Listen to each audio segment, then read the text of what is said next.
الكريم أما بعد فأعوذ بالله من الشيطان الرجيم بسم الله الرحمن الرحيم رب اشرح لي صدري ويسر لي أمري واحلل عقدة من لساني يفقهوا قولي ربي زدني علما اللهم فقهني في ديني اللهم إني أسألك علما نافعا ورزقا طيبا وعملا متقبلا اللهم صل على محمد وعلى آل محمد كما صليت على إبراهيم وعلى آل إبراهيم إنك حميد مجيد اللهم بارك على محمد وعلى آل محمد كما باركت على إبراهيم وعلى آل إبراهيم إنك حميد مجيد.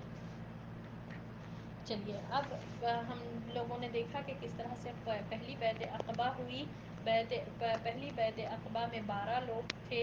آپ صلی اللہ علیہ وسلم پر بیعت کرے اور بولے کہ آپ صلی اللہ علیہ وسلم کو پر کس بات پر بیعت لیے کہ اللہ کی ذات میں شرک نہیں کریں گے, چوری نہیں کریں گے, زنا نہیں کریں گے. اور یہ بیعت جب مکمل ہوئی اور سب لوگوں نے بیعت مکمل کی, اس کے بعد آپ صلی اللہ علیہ وسلم نے ان 12 لوگوں کے ساتھ مصعب بن عمیر کو ایز این اسلام کے ایمبیسڈر بنا کر جو ہے نا لیڈر بنا کر مدینہ بھیجے. اور مصعب بن عمیر اپنا جو مشن تھا اس میں بالکل کامیاب ہوئے, اور اس طرح کہ ایک سال میں بہت سے لوگ, حتیٰ کہ مدینہ میں کوئی ایک گھر نہیں باقی رہا جہاں پر ایک نہ ایک تو بھی مسلمان نہ ہو گئے ہوں. تو سبحان اللہ, یہ مصعب بن عمیر کی کوششیں تھیں. اور پھر سعد بن معاذ اور اسید بن حضیر رضی اللہ تعالی عنہما, یہ لوگ بھی آپ ہی کی کوششوں کی وجہ سے, یعنی مصعب بن عمیر کی کوششوں کی وجہ سے مسلمان ہو گئے. اور سعد بن معاذ رضی اللہ تعالی عنہ نے تمام قبیلے والوں کو بھی اسلام کی دعوت دی اور تمام کے تمام لوگ مسلمان ہو گئے. پھر دوسری بیعت عقبہ جو ہوئی 13 نبوت, یعنی نبوت کا 13واں سال چل رہا تھا, اور مسلمان کتنے آئے تھے؟ 73 لوگ آئے تھے, جس میں سے 62 خزرج کے تھے, اور 11 لوگ اوس کے تھے. اور ان لوگوں کا مطلب کیا, مقصد کیا تھا؟ یہ لوگ جو آئے تھے حج کے لیے آئے تھے. مین تو مسلمان اور نان مسلم جو بھی آتے تھے حج کے لیے, وہ لوگ سب آئے تھے, ان کے ساتھ یہ لوگ بھی آئے تھے. اور یہ لوگوں کا انٹینشن یہ تھا کہ اب یہ لوگ ڈیسائیڈ یہ کرے کہ محمد صلی اللہ علیہ وسلم کو یہاں پر, وہ مکے والے تو پورا پریفرنس نہیں دے رہے ہیں, مکے والے مان کر نہیں دے رہے تھے, اسلام کو قبول نہیں کرے بلکہ اب اذیتیں پہنچائے. خوف کی حالت میں آپ صلی اللہ علیہ وسلم وہاں پر زندگی گزار رہے تھے مکے میں. تو یہ لوگ بولے کہ اب نہیں, ہم محمد صلی اللہ علیہ وسلم کو ہم مدینہ لے کر چل جائیں گے, ہم لوگ آپ صلی اللہ علیہ وسلم کی حفاظت کریں گے, ہم اللہ کے رسول صلی اللہ علیہ وسلم کی مدد بھی کریں گے. ٹھیک ہے, یہی مدد کے لیے آپ صلی اللہ علیہ وسلم طائف گئے. یہی مدد قریش کے لوگوں سے چاہ رہے تھے کہ میں کوئی اسلام کو پھیلانے میں ہیلپ کرے, مگر کوئی بھی نہیں, اہل مکہ بھی نہیں کرے, طائف کے لوگ بھی نہیں کرے, الٹا برا رویہ ہی تھا. مگر سبحان اللہ, اللہ نے یثرب کے لوگوں کا دل کھول دیا تھا اسلام کے لیے, اور وہ لوگ ایکسیپٹ بھی کرے. اور یہ لوگ آئے تھے 13 نبوت میں, ایام تشریق میں, ایام تشریق 11, 12, 13, اس میں کے بیچ کے دن یہ لوگ ڈیسائیڈ کرے کہ محمد صلی اللہ علیہ وسلم سے ملیں گے, اور رات کا وقت فکس کرے تھے. اور اسی میٹنگ جو فکس کرنے کے سلسلے میں یہ لوگ جو ہے نا ایک دو کر کے وہاں پر, اور میٹنگ پوائنٹ عقبہ کی جگہ وہ کرے تھے, جمرات عقبہ جو رہتا نا وہاں پر, جو جہاں پر رمی کیا جاتا, شیطان کو مارنے کی جو جگہ ہے رمی اس کو کہا جاتا. تو بہرحال وہاں پر لوگوں نے فکس کیا تھا کہ یہاں پر آ کر ملیں گے. وہ لوگ ملے, اور محمد صلی اللہ علیہ وسلم بھی آئے. محمد صلی اللہ علیہ وسلم کے ساتھ آپ صلی اللہ علیہ وسلم کے چچا عباس رضی اللہ تعالی عنہ آئے, اور وہی اسٹارٹ کرے بات, اور بولے کہ دیکھو, اگر آپ لوگوں کا یہ ہے خیال, یہ ہے کہ محمد صلی اللہ علیہ وسلم یہاں پر سیف نہیں ہے, تو یہ نہیں ہے. اب محمد صلی اللہ علیہ وسلم یہاں عزت اور حفاظت کے ساتھ ہے. اگر آپ لوگ چاہتے ہیں, آپ لوگ یہ عہد کر لیے کہ آپ لوگ محمد صلی اللہ علیہ وسلم کی حفاظت کریں گے اور یہاں سے زیادہ سیکیورٹی دیں گے, تو وہ آپ جانیں. ورنہ اگر آپ کا خیال یہ ہے نہیں ہے, آپ اتنا نہیں, یہ اتنی بڑی ذمہ داری نہیں نبھا سکتے, تو اس خیال کو چھوڑ دیں. تو پھر اس کے بعد برا بن معمور رضی اللہ تعالیٰ عنہ جو مدینہ کے تھے, انہوں نے کہا کہ نہیں, ہمارا پکا عہد ہے, ہم ڈیفینیٹلی محمد صلی اللہ علیہ وسلم کی حفاظت کریں گے. اور انہوں نے کہا کہ آپ صلی اللہ علیہ وسلم بات شروع کریں. تو آپ صلی اللہ علیہ وسلم قرآن کی تلاوت کریں, اور پھر یہ پوائنٹس بہت امپورٹنٹ ہے. دیکھیے آپ لوگ بتاتے نا کہ امپورٹنٹ چیزیں بولنا کہ کن سیکنڈ بیعت عقبہ میں کن باتوں پر بیعت ہوئی تھی. ان لوگوں نے کہا کہ ان لوگوں نے کہا جو یثرب کے لوگ تھے، ان لوگوں نے پوچھا کہ اے اللہ کے رسول صلی اللہ علیہ وسلم ہم کو کیا کرنا چاہیے، کن باتوں پر آپ سے بیعت لیں، آپ سے عہد و پیمان کرے، آپ سے پلیج لے یا کووننٹ لے. تو نبی صلی اللہ علیہ وسلم نے کہا ٹھیک ہے، فرسٹ پوائنٹ چستی اور سستی ہر حال میں میرے نبی صلی اللہ علیہ وسلم کی بات مانو گے بھی اور سنیں گے بھی.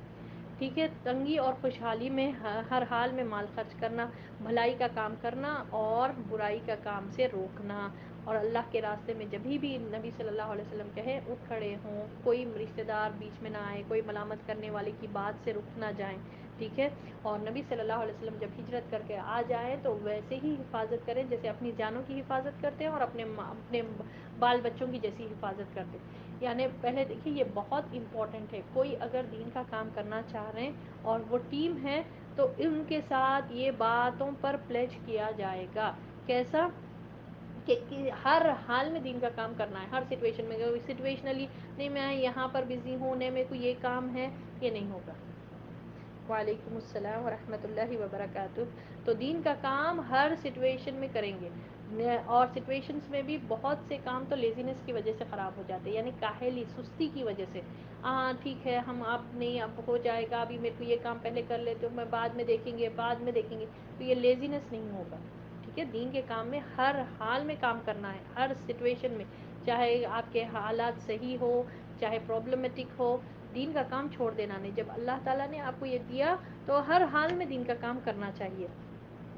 ٹھیک ہے، اور اللہ کے راستے میں اٹھ کھڑے ہونا، یعنی جہاد کے لیے جبھی بھی نبی صلی اللہ علیہ وسلم کہیں گے تو بالکل جو ہے نا جہاد کے لیے اللہ کے راستے میں جنگ کرنے کے لیے نکل جانا. اور اس پر اگر کوئی رشتہ دار روکے، کوئی احباب روکے، کوئی دوست روک رہے تو ان کی باتوں کی ملامت اگر وہ کر رہے بھی تو ان کی ملامت سے رک نہیں جانا بلکہ کرنا. اور محمد صلی اللہ علیہ وسلم کی حفاظت کرنا، جیسے سیکیورٹی دینا، ایسی حفاظت کرنا جیسے اپنی جانوں کی حفاظت کرتے ہیں. اور نبی صلی اللہ علیہ وسلم نے ان سب باتوں کے بدلے کیا فرمایا، تمہارے لیے جنت ہے.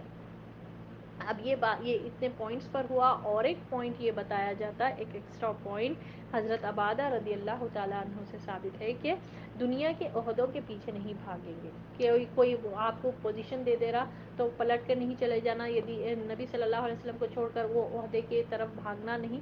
یہ عہد و پیمان ہوا تھا. ٹھیک ہے، اب اس کے بعد جو ہے نا اہل یثرب سے جو یہ 73 پیپل آئے تھے، 73 پیپل میں سے 73 پیپل میں سے 2 عورتیں بھی تھے. نصیبہ بنت جو تھے نصیبہ بنت کعب جو بنو نجار سے تھے. نصیبہ بنت کعب ان کی کنیت ہے ام عمارہ. ٹھیک ہے، یہ بہت مشہور صحابیہ ہے. ٹھیک ہے، جو انصار سے یعنی کہ مدینے سے جن کا تعلق ہے. اور اس کے بعد اسماء بنت عمر، یہ 2 عورتیں بھی آئے تھے ساتھ میں. ٹھیک ہے، اسلام قبول کر کے یہ لوگوں نے بھی بیعت کی. اور نبی صلی اللہ علیہ وسلم نے عورتوں سے بیعت ہاتھ لگا کر نہیں کی بلکہ زبانی ہوئی. ٹھیک ہے، زبانی بیعت ہوئی. نبی صلی اللہ علیہ وسلم کبھی بھی کسی غیر محرم عورت کو ہاتھ نہیں لگائے. اوکے، تو اب آپ صلی اللہ علیہ وسلم نے یہ بیعت مکمل کی. اس پر بیعت ہونے سے پہلے جب آپ صلی اللہ علیہ وسلم نے ہاتھ بڑھایا اور یہ باتیں بتائی اور لوگ بڑھ رہے تھے آگے، بعض جو اہل مدینہ سے آئے تھے ان لوگوں نے ایک یہاں تاکہ کسی کو کوئی کنفیوژن نہ رہ جائے، کسی کو کوئی ڈاؤٹ نہ رہ جائے، ایک شخص نے روکا، پھر اور ایک شخص نے روکا، پھر اور ایک شخص نے. دیکھو آپ کہیں ایسا تو نہیں کہ کنفیوژن، ایک فرسٹ کنفیوژن کیا تھا کہ کہیں ایسا تو نہیں کہ ہم تو آپ کی مدد کرنے کے لیے تیار ہیں، ہم آپ کو لے کر جا رہے ہیں. فیوچر میں اللہ تعالیٰ اگر آپ کو غلبہ دے دیا، یعنی محمد صلی اللہ علیہ وسلم کو اللہ تعالیٰ فتح دے دیا اور غلبہ دے دیا، آپ ہمارے کو چھوڑ کے تو نہیں چلے جائیں گے. تو نبی صلی اللہ علیہ وسلم مسکرائے اور جواب دیا نہیں ایسا نہیں ہوگا. پھر اور ایک بار جو ہے نا اسد بن زرارہ کیا کرے، جب سب لوگ ہاتھ بڑھا رہے تھے تو پھر انہوں نے نبی صلی اللہ علیہ وسلم کا ہاتھ پکڑ لیا اور بتایا کہ دیکھو آپ لوگ جس بات پر بیعت کر رہے ہیں نا یہ معمولی چیز نہیں ہے. یعنی کہ سب عرب کے جتنے لوگ ہیں ان سب سے دشمنی لے لینا، اور واقعی یہ لوگ خاموش نہیں بیٹھیں گے، یہ لوگ تو جنگ کریں گے. محمد صلی اللہ علیہ وسلم کو اگر ہم اپنے کسٹڈی میں لے رہے ہیں تو اس کا مطلب ہے کہ اتنے لوگوں سے دشمنی لے لینا. کیا آپ لوگ ریڈی ہے؟ پہلے سوچ لیجئے، دماغ میں پورا وہ کر رہے ہیں، اور اس میں آپ کی جان بھی جا سکتی، آپ کے مال بھی جا سکتے، آپ کے بڑے بڑے لیڈرز بھی قتل ہوں گے، آپ کے فیوریٹ لیڈرز ہوں گے، آپ کے قبیلے کے سردار ہوں گے، وہ لوگ بھی قتل ہوں گے. تو پہلے سوچ لیجئے، ایسا نہیں ہو کہ آپ لوگ اب تو کر لے رہے ہیں، پھر بعد میں جو ہے نا پیچھے ہٹ جانے، تو یہ تو دنیا اور آخرت میں رسوائی ہوگی، شرمندگی ہوگی. اب اگر کر رہے ہیں تو پہلے سوچ لیجئے. ٹھیک ہے. پھر تو لوگوں نے کہا نہیں ہمارا پکا عہد ہے. پھر سے جو ہے نا اس کے بعد یہ جو ہے ابو الہیثم الطحیان نے، انہوں نے بھی کہا کہ اگر پھر ایک بار سوچ لو، پھر ایک بار دوبارہ سوچ لیں، دوبارہ آپ لوگ پھر سے سوچ لیں کہ یہ آپ لوگ کرنے کے لیے ریڈی ہے، واقع میں آپ لوگ محمد صلی اللہ علیہ وسلم کو جان سے مال سے بڑھ کر آپ لوگوں کی حفاظت کریں گے.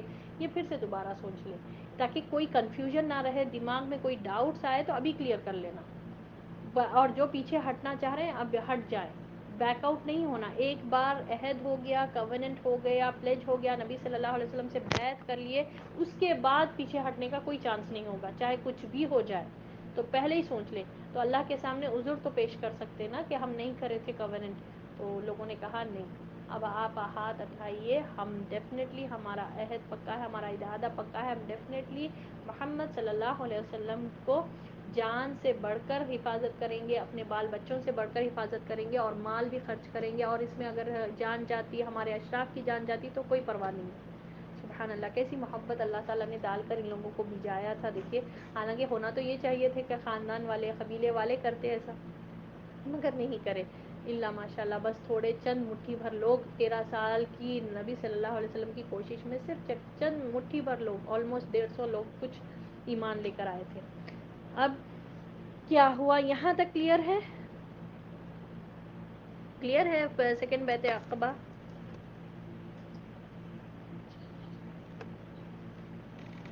چلیے الحمدللہ یہاں کلیئر ہے. اب یہاں پر دیکھیں گے، اب اس کے بعد جب بیعت کرنے کے لیے پوروں کا دل مطمئن ہو گیا، پوروں کو جانچ لیا گیا، سب کو بار بار پھر ایک بار سوچنے پر ابھارا گیا، اور یہ تمام بیعت ہونے پر آپ صلی اللہ علیہ وسلم نے فرمایا آپ لوگوں کے لیے جنت ہے، میں کچھ نہیں دوں گا، میں آپ کو نہ دنیا دوں گا، نہ مال دوں گا، نہ یہ دوں گا، نہ میں آپ سے یہ وعدہ کرتا ہوں کہ میں آپ کو پوزیشن دوں گا، کیونکہ دنیا کا ہر حال، دنیا تو ہر حال میں حقیر ہے، دنیا کا بڑا تو بہت چھوٹا ہے، اور اس کا چھوٹا تو بہت ہی زیادہ چھوٹا ہے، حقیر ہی ہے دنیا. میں دنیا نہیں دوں گا، مگر میں جنت آپ لوگوں کے لیے جنت ہے، آپ لوگ اگر یہ کام کریں گے تو جنت ہے.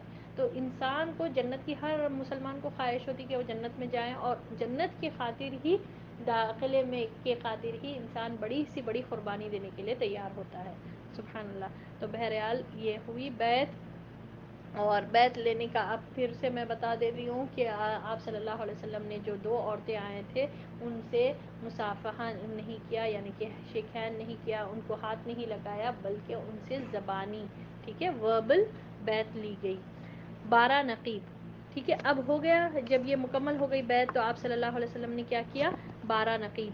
بیعت جب مکمل ہو چکی تو رسول اللہ صلی اللہ علیہ وسلم نے لوگوں سے طلب کیا کہ وہ اپنے آپ میں 12 نقیب پیش کریں، یعنی 12 لیڈرز. اب 73 پیپل تھے، 73 پیپل میں جب بیعت مکمل ہو گئی تو اب یہ کام کرنا تھا، ایک منظم طور پر کرنا ہے. ایسا نہیں ہے کہ نبی صلی اللہ علیہ وسلم پورے 73 کو ریفر کر کے بات کریں گے. ایک لیڈرز رہے تو لیڈر سے بات ہوتا نا. اور آپ دیکھتے آج بھی دنیا میں آرگنائزیشن رہنے دیجئے، کوئی اسکول رہنا دیجئے، کوئی انسٹیٹیوٹ رہنا ہے، یا کوئی کمپنی ہے، تو ایک کے انڈر میں ایک رہتا، تو مینیجر یا CEO اگر کسی کو بات کرنا ہے تو پورے امپلائیز کو ایڈریس نہیں کرتا. ٹھیک ہے. اس کے پاس جتنے امپلائیز ہیں ہزاروں کی تعداد میں، ان سب کو نہیں، بڑے بڑے لوگ فکس کر دیتے، سپروائزرز ہے، یا پھر مینیجر کے نیچے سب مینیجرز جو رہتے، ٹھیک ہے، چیفز جس کو کہا جاتا، ان لوگ کو فکس کیا جاتا. اور اسی طرح آپ صلی اللہ علیہ وسلم نے بھی 12 نقیب، 73 میں سے 12 لوگوں کو طلب کیا کہ اپنے آپ کو لیڈرز بنا لیں. تو جو اپنی قوم کے نگران اور ان کے معاملات کے ذمہ دار ہوں گے، یعنی کہ اپنی قوم کے، اپنے قبیلے کے، وہ لوگ ذمہ دار اور نگران ہوں گے. اس پر 9 آدمی خزرج سے اور 3 آدمی اوس سے منتخب کیے گئے. خزرج کے نقبہ، یعنی نقیب کی جمع نقبہ ہے، نقبہ کے نام یہ ہیں، ٹھیک ہے، سعد بن عبادہ، سعد بن ربیع، لکھنا ایسا ضروری نہیں ہے، اگر جو چاہ رہے ہیں لکھ رہے ہیں تو لکھیے، ایسا کچھ وہ نہیں ہے، ٹھیک ہے، کیونکہ اب اتنے لوگوں کے نام یاد رکھنا، 12 کے نام ہے نا، یاد رکھنا اس میں کچھ بھی وہ نہیں ہے، کوئی امپورٹینس نہیں ہے، مگر آپ صلی اللہ علیہ وسلم نے 12 نقیب کو چوز کیا تھا، یہ ہم کو یاد ہونا چاہیے۔ نبی صلی اللہ علیہ وسلم ان لوگوں کو دے دیے تھے اتھارٹی کے، آپ لوگ کو جو ذمہ دار بن سکتے وہ لوگ بتائے، تو ان لوگوں میں سے 12 لوگ سامنے آئے۔ کون تھے وہ 12؟ 9 خزرج سے تھے اور 3 جو ہے اوس کے تھے۔ سعد بن عبادہ، خزرج کے جو 9 تھے وہ یہ ہیں: سعد بن عبادہ، سعد بن ربیع، رافع بن مالک، سعد بن عبادہ، سعد بن ربیع، رافع، ربیع، ربیع اینڈ رافع بن مالک،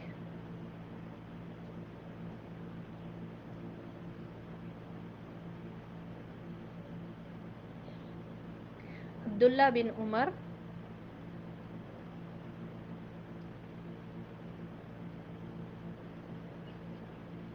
ہاں، منذر بن عمر، عبداللہ بن عمر لکھے، اسی طرح منذر بن عمر،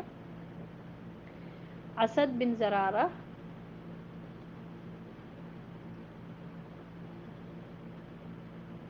عبداللہ بن رواحہ۔ عبداللہ بن رواحہ یہ نبی صلی اللہ علیہ وسلم کے پوئٹس میں سے ایک پوئٹ ہے، ٹھیک ہے، بریکٹ میں آپ لوگ لکھ لے سکتے ہیں کہ نبی صلی اللہ علیہ وسلم کے شاعر عبداللہ بن رواحہ۔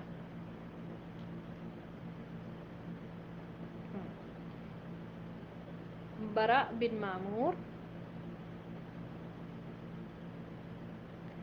عبادہ بن سامت یا عبادہ بن سامت، ہاں، برا بن معرور، معمور نہیں، معرور، برا بن معمور اور عبادہ بن سامت، ٹھیک ہے، یہ 9 تھے، یہ 9 تھے، اور یہ 9 خزرج سے تعلق تھا، ان کا قبیلے خزرج سے تعلق تھا، اور ہم دیکھیں کہ ہر بار جتنے لوگ آئے خزرج کے زیادہ تھے، فرسٹ بیعت عقبہ سے بھی پہلے جو لوگ آئے تھے، ٹھیک ہے، وہ خزرج کے تھے، وہ جو 6 لوگ تھے، پھر اس کے بعد جو فرسٹ بیعت عقبہ ہوئی اس میں بھی 10 لوگ خزرج کے تھے اور 2 اوس کے تھے۔ اب یہ سیکنڈ بیعت عقبہ میں جو آئے تھے خزرج کے، ٹھیک ہے، خزرج کے 62 تھے اور اوس کے 11 تھے، اب لیڈرز میں بھی خزرج کے زیادہ ہے، 9 لیڈرز خزرج کے، اوکے، کیونکہ پیپل بھی زیادہ ہے نا، لوگ بھی زیادہ تھے۔ اب اوس کے 3 جو ہے: اسید بن حضیر، رفع بن عبد المنذر، رفاع بن عبد المنذر، سعد بن خیثمہ، یہ 3 ہے، اور کہا جاتا ہے کہ ابو الحیثم بن الطحیان بھی تھے، کہا جاتا ہے۔ رفاع بن عبد المنذر،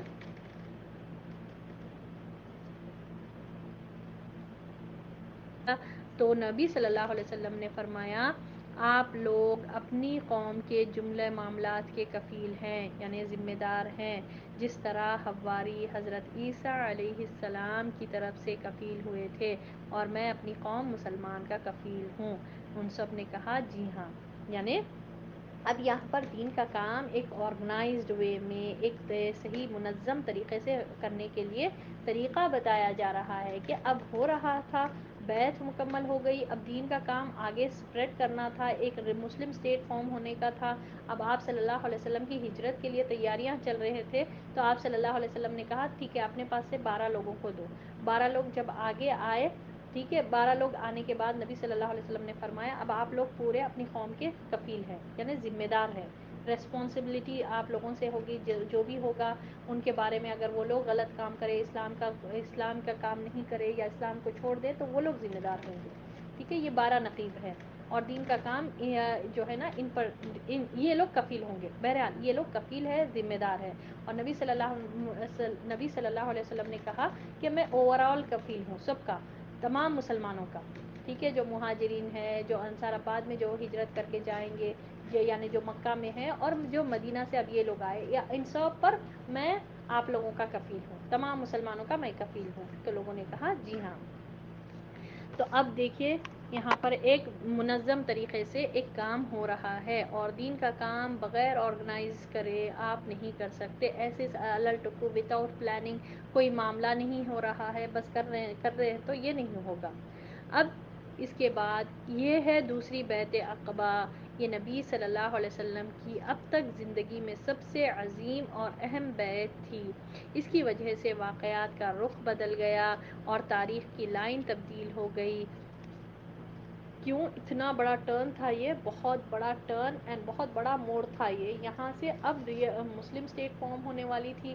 اب جو ہے نا محمد صلی اللہ علیہ وسلم جو قوت چاہ رہے تھے 13 سال سے کہ میری مدد کریں لوگ، میرے جو ہے نا میرے کو سپورٹ کریں، تو یہاں پر اب اہل یثرب کے لوگوں کا دل اللہ تعالیٰ نے کھول دیا اسلام کے لیے۔ اب یہ کام ہونے جا رہا تھا، یہ ٹرننگ پوائنٹ تھا، اصل یہ ٹرننگ پوائنٹ تھا۔ اسلام جو پھیلا، اسلام کو جو طاقت ملی، اسلام کو ایک ایسا علاقہ مل گیا، اور اللہ نے کیسے لوگوں کو، ایسے بزدل ایسے ویسے ہی لوگ نہیں تھے یہ بالکل، یعنی کہ ایکس وائی زیڈ قسم کے نہیں، ایک دم بہادر قسم کے لوگ تھے، اور جان مال سب سے نبی صلی اللہ علیہ وسلم سے حفاظت کرنے کے دعویٰ ہی نہیں بلکہ کر کے بھی دکھائے، فیوچر میں بھی ہم دیکھیں گے۔ اور دوسرا، محمد صلی اللہ علیہ وسلم سے محبت بہت کرتے تھے۔ آپ صلی اللہ علیہ وسلم نے جن جن باتوں سے ان سے بیعت کی، اور واقعے میں ان لوگوں نے اس کو نبھایا بھی، اور محمد صلی اللہ علیہ وسلم نے بھی جب کہا کہ بلکہ جو ہے نا خون خون ہے، بربادی بربادی ہے، میں آپ میں سے ہوں اور آپ مجھ سے ہیں، ٹھیک ہے، یہ انصار کے لیے آپ صلی اللہ علیہ وسلم نے فرمایا۔ بعد میں یہی لوگ اہل یثرب کے لوگ انصار کہلائے، اور یہ نام اللہ نے ان کو دیا، سبحان اللہ، یعنی یہ انصار کہتے ہیں مددگار کو، ٹھیک ہے، ہیلپرز، سپورٹرز ان کو کہا جاتا۔ اور سبحان اللہ، یہاں پر دیکھیے 12 لوگ ہو گئے، اس کے بعد جو آپ صلی اللہ علیہ وسلم نے کہا کہ میں تمام مسلمانوں کا کفیل ہوں، اس کے بعد یہ ٹرننگ پوائنٹ ہوا، اور ہم دیکھیں گے کہ یہ کس طرح سے ٹرننگ پوائنٹ ہوا، کیونکہ ہجرت ہوئی، پھر بعد میں مدینہ میں طاقت ملی مسلمانوں کو، اور ایک جگہ مل گئی جہاں سے وہ اپنا دین بہت آسانی سے فالو کر سکتے، اور فالو کرنے کے لیے ان کے لیے ایک پلیس بن گئی تھی، ٹھیک ہے۔ اب کیا ہوا اس کے بعد، جب بیعت پوری ہو چکی اور لوگ بکھرنے والے ہی تھے، یعنی پورا بات چیت ہو گئی، بیعت ہو گئی، پلیج لے لیا گیا، پھر لیڈرز کو سلیکٹ کر لیا گیا، اور پھر اب یہ سب چیز جب مکمل ہو گئی، جب لوگ بکھرنے والے ہی تھے، تو ایک شیطان کو اس کا پتہ چل گیا، یعنی اب تک معلوم نہیں تھا، شیطانوں کو تو نہیں معلوم رہتا، ادھر ادھر رہتے، اب یہ کوئی گھاٹی کا شیطان تھا ہوگا، اس نے نہایت بلند آواز سے، جو شاید کبھی سنی گئی ہو، پکار لگائی کہ خیمے والوں، کیا محمد صلی اللہ علیہ وسلم سے نپٹو گے؟ اس وقت بے دین اس کے ساتھ ہیں، اور وہ تم سے لڑنے کے لیے جمع ہیں۔ رسول اللہ صلی اللہ علیہ وسلم نے فرمایا، او اللہ کے دشمن، میں تیرے لیے جلد ہی فارغ ہو رہا ہوں، اور لوگوں سے فرمایا کہ اپنے اپنے ڈیروں پر چلے جائیں، ٹھیک ہے، سبحان اللہ۔ دیکھیے ہوا یہ کہ ایک شیطان کو پتہ چل گیا، اور گھاٹیوں میں لوگ بکھرنے والے تھے، ایک شیطان کو پتہ چل گیا، اب شیطان کو بھی ڈیوٹیز دیے ہوئے ہوتے، ان لوگوں کو بھی جو ہے نا ڈیوٹیز تعینات کیے ہوتے، تو اب وہ وہاں پر گھاٹی کا کوئی شیطان تھا ہوگا، اس کو بات پتہ چل گئی، یعنی کہ یہ جو غیب میں یہ جو ہو رہا تھا، لوگ جو چھپ کر عقبہ کے پاس یہ میٹنگ کر رہے تھے، ہم کو معلوم ہے لوگ ایک تہائی رات گزرنے کے بعد آ کر عقبہ میں ملے، اور محمد صلی اللہ علیہ وسلم بھی وہاں پر آئے، اور یہ بات چیت ہوئی، یہ پوری بیعت مکمل ہوئی، سیکنڈ بیعت۔ تو بیعت مکمل ہونے کے بعد جب جیسے ہی شیطان کو وہ پتہ چلا، تو اس نے نہایت بلند آواز سے، بہت بلند آواز سے چیخ کر کہا، شاید کبھی سنی ہو گئی ہے ایسی آواز، اس نے کیا کہا کہ خیمے والوں، محمد صلی اللہ علیہ وسلم سے کیا نپٹو گے؟ اس وقت بے دین لوگ تم لوگ، یعنی کیا کہنے لگا وہ، اس وقت بے دین لوگ ان کے ساتھ ہیں، اور وہ تم سے لڑنے کے لیے جمع ہیں۔ اور نبی صلی اللہ علیہ وسلم اس آواز آئی تھی، صرف آواز سنائی دی، ٹھیک ہے، دکھا نہیں، ٹھیک ہے، اور تو آپ صلی اللہ علیہ وسلم نے اس آواز کو ریسپونڈ کیا، آپ صلی اللہ علیہ وسلم نے جواب دیا کہ اے اللہ کے دشمن، میں تیرے لیے جلد ہی فارغ ہونے والا ہوں، یعنی میں تجھے دیکھ لوں گا، میں اس کا جواب دوں گا، تو نے جو یہ حرکت کی۔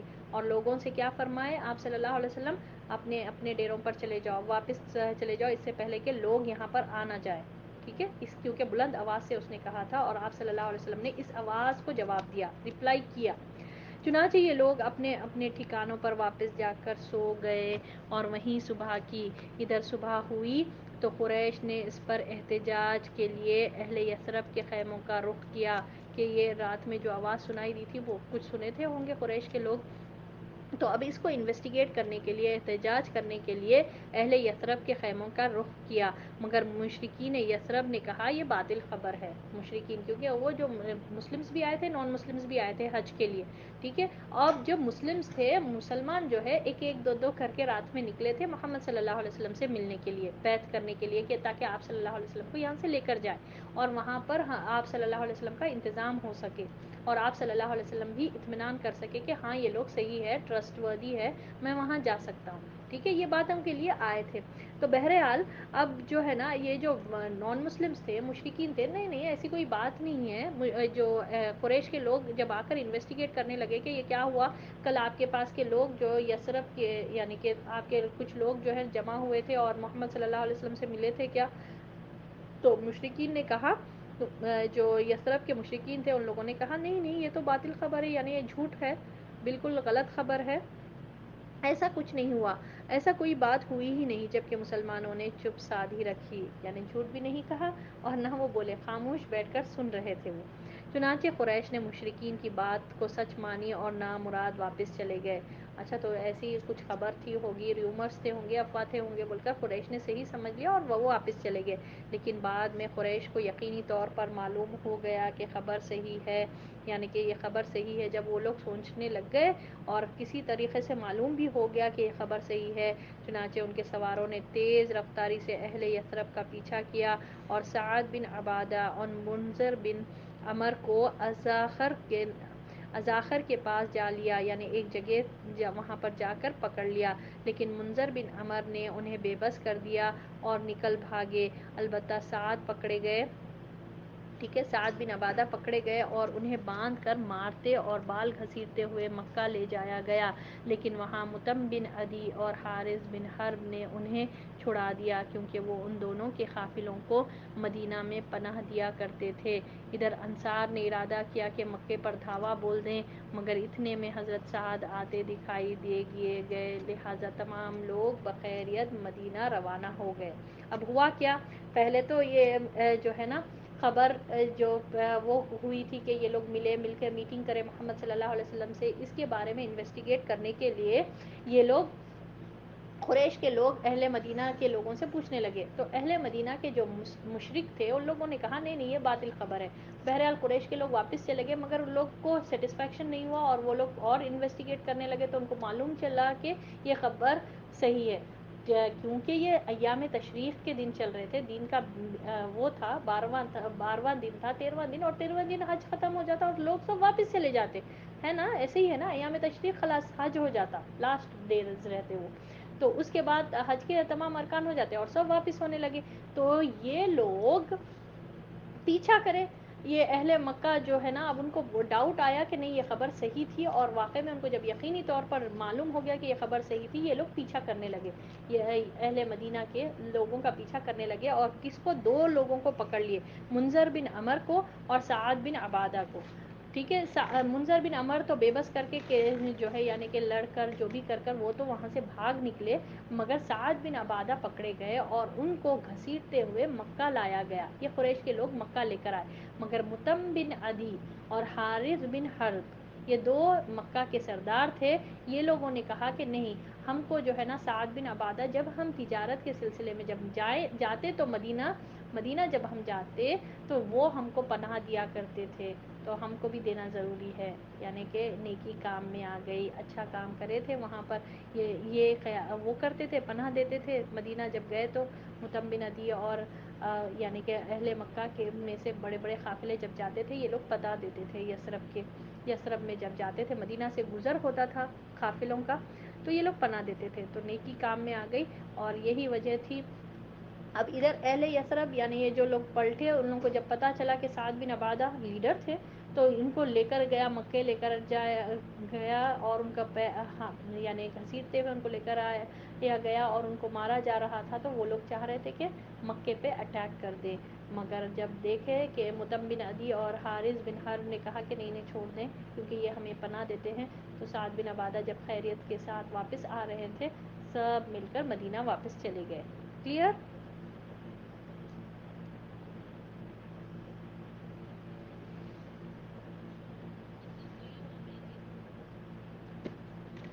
اچھا دیکھیے، ہاں تو تم نے رسپونڈ کیا، کیا اور کس طرح سے معاملے کو جو ہے نا بگڑنے سے پہلے آپ صلی اللہ علیہ وسلم نے سب کو کہا جاؤ اپنے اپنے خیموں پر جا کر سو جاؤ، اور معاملہ بگڑا نہیں.